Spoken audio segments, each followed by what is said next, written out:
Shalom, saudara dan saudari yang terkasih dalam Tuhan kita Yesus Kristus. Marilah kita luangkan waktu beberapa menit untuk berkencan dengan Tuhan saat ini, agar dari hari ke hari kita semakin dekat dengan Tuhan, sehingga hidup kita semakin diberkati dan menjadi berkat. Bacaan dari Injil Matius bab 28 ayat 19.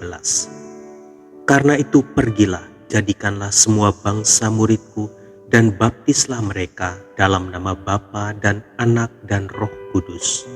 Demikianlah sabda Tuhan, terpujilah Kristus.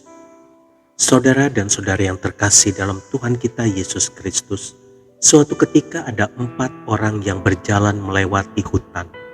Tiba-tiba mereka sampai pada sebuah tembok yang tinggi. Berdasarkan kesepakatan, mereka mendirikan sebuah tangga untuk melihat apa yang ada di seberang sana. Ketika orang pertama naik dan melihatnya, dia bersorak kegirangan. Hal yang sama terjadi pada 2 orang yang lainnya. Ketika orang yang keempat menaiki tangga itu dan mencapai puncak tembok, dia tersenyum atas apa yang dilihatnya, yaitu taman yang hijau dan rimbun dengan pohon buah-buahan yang bermacam-macam, sungai dengan banyak ikan, binatang buas dan jinak yang begitu banyak. Seperti 3 teman lainnya, orang keempat itu pun berusaha untuk melompat. Tetapi dia kemudian ingat akan keluarganya, teman-temannya, dan tetangganya. Oleh karena itu, dia pulang untuk berbagi cerita gembira yang dia temukan itu dengan mereka. Saudara dan saudari yang terkasih dalam Tuhan kita Yesus Kristus, banyak di antara kita yang mengalami kebaikan Tuhan, tetapi tidak berani untuk bersaksi tentang itu semua. Tuhan Yesus bersabda, "Pergilah, jadikanlah semua bangsa muridku."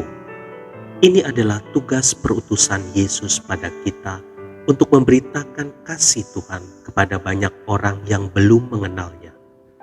Oleh karena itu, apapun kebaikan Tuhan yang telah kita terima, Tuhan mau supaya kita menceritakannya kepada orang lain, agar orang lain pun diberkati dengan kesaksian hidup kita, sehingga nama Tuhan dimuliakan dan kerajaannya semakin meluas di dunia ini. Maukah kita bersaksi menceritakan kebaikan Tuhan kepada orang lain? Tuhan Yesus memberkati. Marilah kita berdoa dalam nama Bapa dan Putra dan Roh Kudus. Amin. Tuhan Yesus, lepaskanlah lidah yang keluh dari mulutku, agar aku mampu mewartakan kasih-Mu pada orang lain, terutama mereka yang belum mengenal Engkau. Urapilah mulut, bibir, lidah, dan suaraku menjadi mulut, bibir, lidah, dan suara-Mu sendiri, sehingga kehadiranku dapat membawa kebaikan bagi orang lain. Amin. Dalam nama Bapa dan Putra dan Roh Kudus. Amin.